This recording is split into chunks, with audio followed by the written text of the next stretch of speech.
बिजनौर में शिवसेना हिंदुस्तान ने बांग्लादेश में अल्पसंख्यक समुदाय खासकर हिंदुओं पर हो रहे लगातार अत्याचारों हत्याओं के खिलाफ विरोध प्रदर्शन किया। आपको बता दें कि हाल ही में बांग्लादेश में एक हिंदू युवक की निर्मम हत्या की घटना ने पूरे देश को झकझोर कर रख दिया है।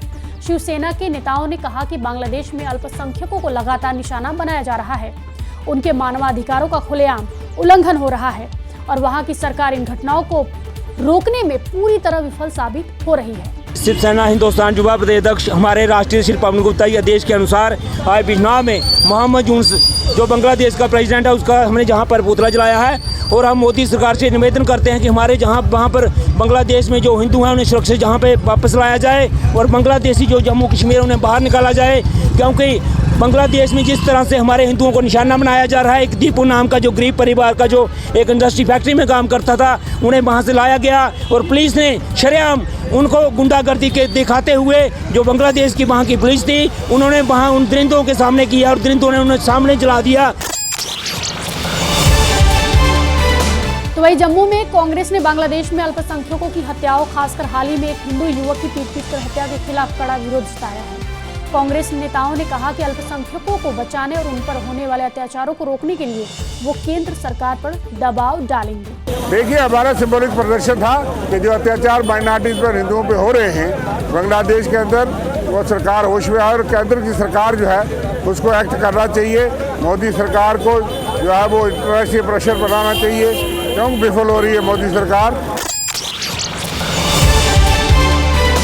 तो वही एनसी के चीफ स्पोक पर्सन यानी प्रवक्ता तनवीर सादिक ने बांग्लादेश में हुई हिंसा की निंदा करते हुए कहा कि बांग्लादेश में जो कुछ भी हो रहा है वह अल्पसंख्यकों और बाकी लोगों के लिए भी बहुत परेशान करने वाला है, क्योंकि बांग्लादेश में चल रहे झगड़े का असर हमारे देश में भी दिख रहा है। न्यूज 18 से बात करते हुए सादिक ने कश्मीर में बिजली संकट पर भी बात की और कहा कि सीएम उमर अब्दुल्ला ने पोस्ट किया कि इस साल बिजली की कमी का लगभग 48% हिस्सा पूरा कर लिया गया है और आने वाले महीनों में श्रीनगर ही नहीं बल्कि पूरे कश्मीर में लोगों को ज्यादा बिजली मिलेगी। कहीं भी माइनॉरिटीज पे अगर कोई हमला हो रहा है किसी भी दुनिया में किसी भी जगह, वो गलत है। हम उसकी कड़ी शब्दों से निंदा करते हैं और मुझे लगता है इस चीज को स्टॉप करना बहुत इंपॉर्टेंट है और हर एक गवर्नमेंट का ये एक रिस्पॉन्सिबिलिटी है कि जो माइनॉरिटीज है उनकी जो सेफ एंड सिक्योरिटी है उसको मद्देनजर रखे, उनको एक सेंस ऑफ सिक्योरिटी देने के लिए एक अहम स्टेप लेना है और इंश्योर करना है कि अगर कोई भी इसमें मुलविस जो भी है उसको जेल में जरूर दें। बांग्लादेश में हिंदुओं पर हुए हमले के मामले में कांग्रेस नेता दिग्विजय सिंह के बयान पर जम्मू कश्मीर के पूर्व डीजीपी एसपी वैद ने सवाल उठाए हैं और दिग्विजय सिंह के बयान को देश के खिलाफ बताया है। एसपी वैद ने कहा कि बांग्लादेश में हिंदुओं पर हमलों के लिए जिहादी हिंसा की निंदा करने के बजाय भारत में हिंदुओं को दोषी ठहराना गलत है। एसपी वैद ने कहा कि मुस्लिमों के लिए दुनिया में अगर सबसे सुरक्षित कोई देश है तो वो भारत है। बांग्लादेश में दीपू को जो लिंच किया, उसका कत्ल किया और उसको बाद में जला दिया गया, उस पर हमारे कुछ नेता भारत में इस तरह के घटिया बयान देते हैं। मैं रेफर कर रहा हूँ 2 दिन पहले दिग्विजय सिंह जो कांग्रेस के एक सीनियर लीडर हैं और फॉर्मर चीफ मिनिस्टर रहे हैं मध्य प्रदेश के, वो इस तरह की बात करते हैं कि भारत में माइनॉरिटीज़ के खिलाफ जो एट्रोसिटीज़ होती हैं जो उसकी वजह से इस तरह का रिएक्शन है। इससे घटिया बयान नहीं हो सकता। तो वही आंध्र प्रदेश के श्रीहरिकोटा स्थित सतीश धवन अंतरिक्ष केंद्र से इंडियन स्पेस रिसर्च ऑर्गेनाइजेशन ने बुधवार सुबह LVM-3 and 6 रॉकेट से अमेरिकी सैटेलाइट ब्लूबर्ड ब्लॉक 2 लॉन्च किया।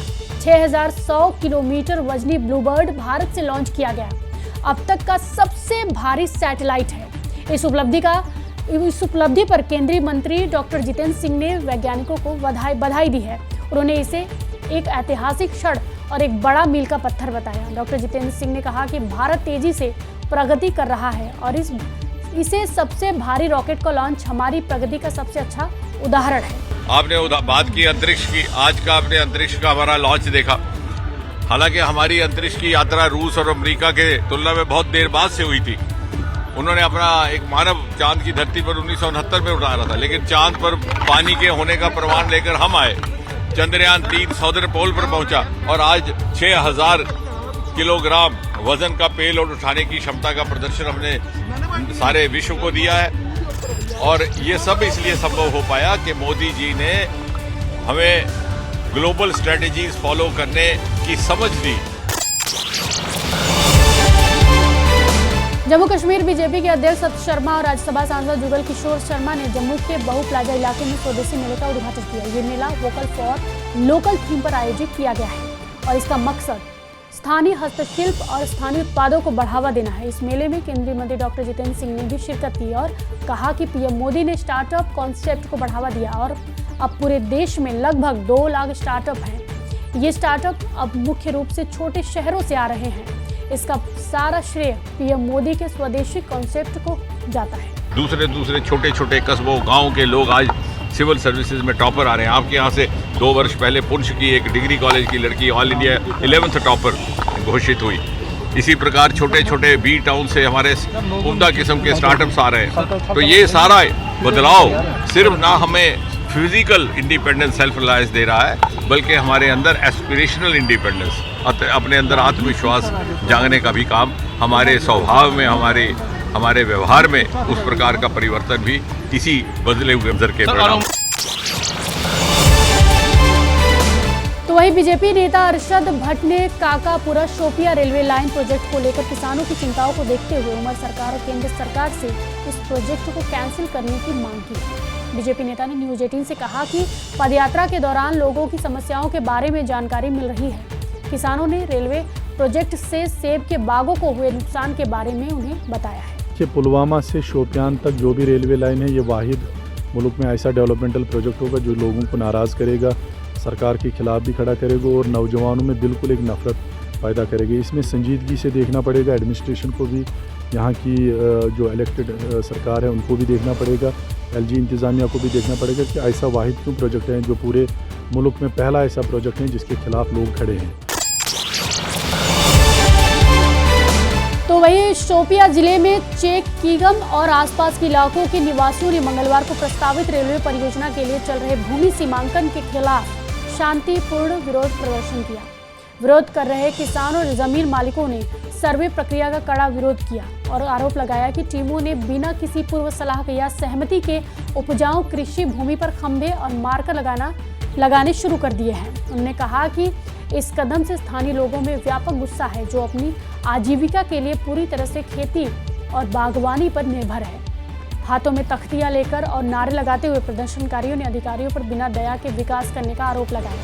उन्होंने कहा कि रोजगार के अवसर पैदा करने या किसानों के हितों की रक्षा करने के बजाय ऐसी परियोजनाएं स्थानीय समुदायों को आर्थिक रूप से उखाड़ने की धमकी दे रही हैं। अगर आपने ये ट्रेन का जो फैसला लिया है यहाँ से निकालने का, तो आपको चाहिए कि पहले इस चीज़ को बाज़ाब्ता देखा जाए कि कहीं ना कहीं ज़मींदार तबका जो है इनको काफ़ी ज़्यादा मुश्किलात का सामना करना पड़ेगा इस वजह से। ये जो रेलवे प्रोजेक्ट है ये हमारे किसी काम का नहीं है, वो कभी ये ज़रूरत नहीं। और हम अपनी जो मैं कॉर्पोरेट इंडिया से गुजारिश करता हूँ, ये चीज़ें मत करो जिससे हमारे अवाम भड़क जाते हैं, जिनका अवाम का जो रोजी रोटी है वो उससे छीना जाएगा। वहीं पुंछ में भारतीय सेना, पुलिस और प्रशासन ने शहनाज अख्तर नाम की महिला को चक्का डब्बाग के रास्ते वापस उसके वतन पाकिस्तान लौटा दिया। ये महिला 16 दिसंबर 2025 को मेंढर में नियंत्रण रेखा पर पार कर अवैध रूप से भारत में घुसी थी, जिसके बाद सेना ने उसे पकड़ लिया था और अब 35 साल की शहनाज अख्तर को मानवता के आधार पर चक्का डब्बाग के रास्ते पाकिस्तानी अधिकारियों को सौंप दिया गया है। भारत की तरफ से आज फिर एक बार पाकिस्तान के साथ मधुर संबंध स्थापित करने के लिए और मानवता के आधार पर एक पाकिस्तानी महिला जो कि अवैध रूप से नियंत्रण रेखा पार कर भारतीय क्षेत्र में आ गई थी और जिसे भारतीय सेना ने गिरफ्तार किया था और उसके बाद पुलिस के हवाले किया था, आज उस महिला को, जिसका नाम शहनाज अख्तर है और पाकिस्तान के कब्जे वाले क्षेत्र कोटली की रहने वाली है, आज उसे भारतीय सेना और पुलिस और प्रशासन ने मिलकर पुंछ के चक्का डब्बाग के रास्ते उसके वतन लौटाया है। श्रीनगर के पालपोरा नूरबाग में पुलिस ने नशा तस्कर एजाज अहमद मीर की 3 करोड़ की संपत्ति जब्त कर ली है। अटैच की गई संपत्ति में 2 मंजिला रिहायशी घर, 2 मंजिला शॉपिंग कॉम्प्लेक्स और 1 कनाल 4 मरला जमीन शामिल है।